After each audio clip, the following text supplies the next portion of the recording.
Panda. Panda. Panda, panda, panda, panda. I got broads in Atlanta. Just to lean the family. Credit cards in the scammers. Hitting the licks in the...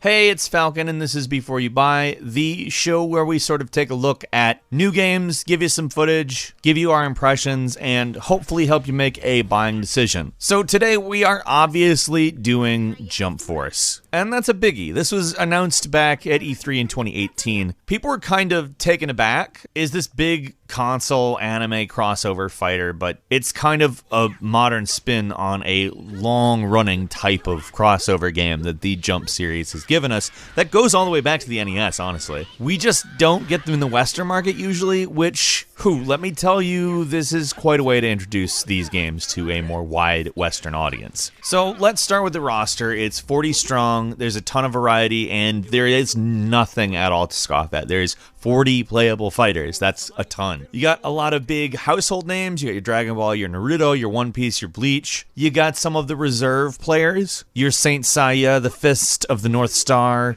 Black Clover, City Hunter, and even Yugi from Yu-Gi-Oh! I mean, it's a big, wild roster. And there's some minor issues here because there's a really weird amount of time spent trying to justify why all of these anime characters are fighting. Let's talk about the story mode. I'm not going to spoil anything, but I will give away a couple of things that happen early. This takes place in the real world, so keep that in mind. It is a little bit jarring to see anime characters in the real world, but this thing starts off with Frieza from Dragon Ball Z basically messing up Times Square. There's a civilian that's injured, Goku shows up, Trunks rescues Goku, stuff gets kind of interesting. And then you create an in-game avatar, which was the injured bystander, and it's you, the player character. You're then whisked away to Umbra Base, which everything gets explained, the narrative gets filled out, etc., etc. So at Jump Force HQ, this is what you learn. The real world that you, me, and seemingly the player character, like the actual real world where this game supposedly takes place in, isn't the only one. There are a bunch of different Jump worlds, and all of them house these various Shonen Jump characters. Like, you've got the Dragon Ball world, the Naruto world, One Piece world. We went over what characters are in this game already, so you know what worlds there are. They are all separate, and they all exist parallel to each other. Yeah, it's a lot. Like, it's a lot. But on top of it, there are enemies from Jump Worlds that you have to deal with. They're called Venoms. They're putting humanity in danger, and all of the Shonen Jump characters, as well as you, the player character, who was injured in the ensuing scuffle in Times Square, have to save humanity. I mean, that's obviously a good goal, but it was very difficult to get to that point, and you'll know exactly what I mean when you go through it. And from there, it's basically using Umbra Base to access the rest of the game. Umbra Base, like I said, is Jump Force HQ. It serves as a hub and lobby, and you walk around, interact with NPCs. You can enter into online and offline battles. You can do your story missions. You can upgrade. Just everything that you would do in a menu is done in a hub world, and that's kind of cool. It's kind of also a really glorified menu. Like, there's times that I really enjoy it, and there's times when I'm thinking, you know, a menu would have been fine. I don't like walking all this way, but whatever. You go from world to world. It's kind of Kingdom Hearts-ish, which is weird considering Kingdom Hearts just came out, but whatever. I think I have a lot of preference towards the idea of a fighting game that works more like Injustice. Like, in Injustice, you fight somebody, there's a cutscene, the cutscene helps you understand what's happening and introduces the next fight, and then you do the next fight.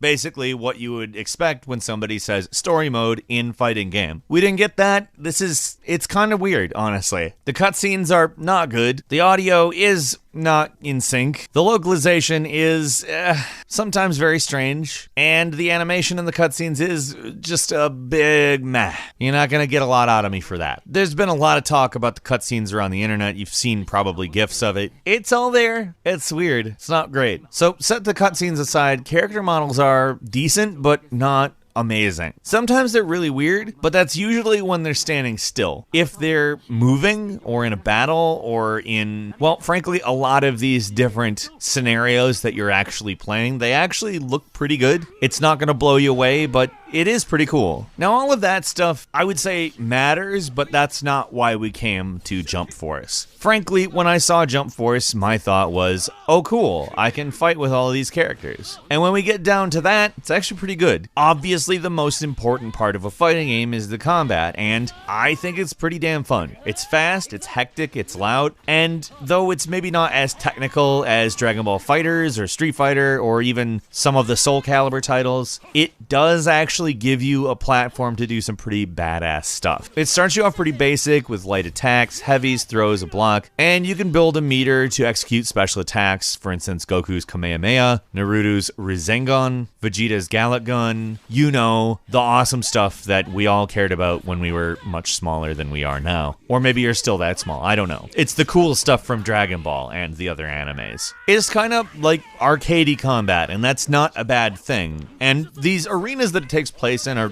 huge. They're based on various classic locations in the Shonen Jump universe, as well as places in the quote-unquote real world, Paris, New York, San Francisco, etc. And the fact that they've made these stages so large really works well because the superpowered attacks take up a lot of area. You punch somebody and they go flying really far. It makes sense to have a nice big, expansive area to play in. And the game's charge mechanic does a darn good job of allowing you to close that gap, as it may get more lengthy. There's also a second gauge for when you're taking damage, which builds up. When it gets to 50%, you can burn everything that you've gained there to use an Awaken ability. The Awaken ability essentially form changes you. It's really easy to use, it's just clicking the right thumbstick, and it's actually pretty sweet. Some of the characters have an ultimate awakening potential as well, so Goku, at 50% he'll go Super Saiyan, but at 100% he'll go Super Saiyan Blue, which is, let's just say, awesome. It's one of the more awesome things, is just being able to do all of that stuff. One thing Jump Force does that I think is fairly different from other tag games like Jump Force, in other games, each of your characters tend to have like an individual health bar, whereas in Jump Force you seem to have kind of a collective pool of health, and character shifts are more like a switch of your moveset or a switch of your stance, for lack of an actual specific term. And this is, in my opinion, actually really good when you get used to it. It's not necessarily better or worse, it's a different style. Like if you're thinking that you will approach this as in, oh, character A is low on health, I need to switch out to character B,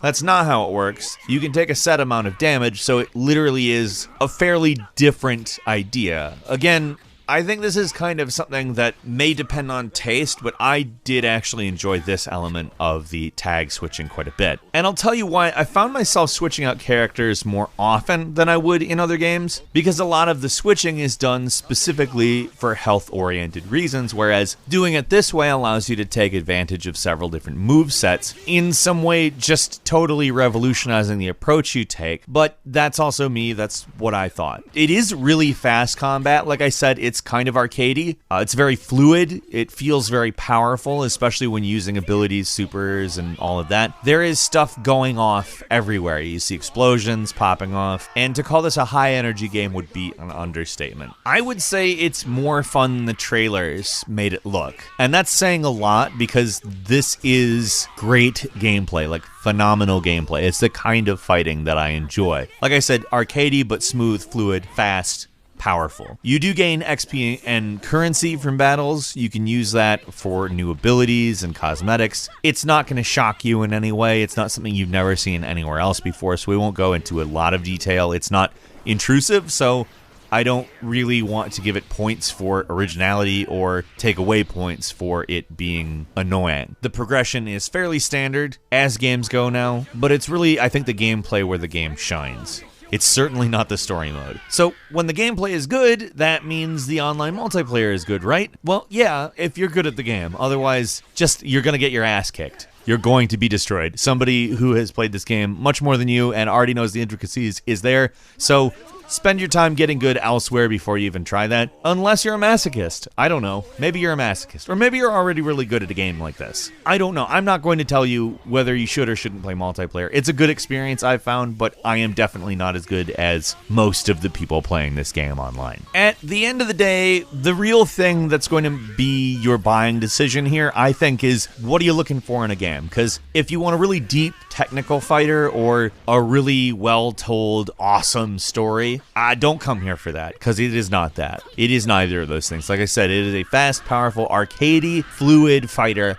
And if you're looking for that, this is a damn good example. And on top of it being a damn good example, it brings you a lot of crossover characters from the Shonen Jump series, and it's fun. It's just flat out fun. There's no other way to put it. Are you looking for a way to kick Vegeta's ass? Ask Goku by spirit bombing him directly into the ground like a big dumb kid banging his action figures against each other. This is where you want to go for that, because it is that. And if that's what you want, that's what this is. And I'm not going to say that it does everything perfect, but it does everything that you need it to do pretty much perfect. But again, that's up to your taste, and we're very interested to hear what everybody has to say about that. Leave us a comment, let us know what you're thinking about Jump Force, and if you like this video, please click like. If you're not subscribed, now's a great time to do so. We upload brand new videos every day of the week, and the best way to see them first is, of course, a subscription. So click the subscribe button, and don't forget to click the notification bell. As always, we thank you very much for watching this video. I'm Falcon. You can follow me on Twitter @FalconTheHero, and we'll see you next time right here on GameRanks.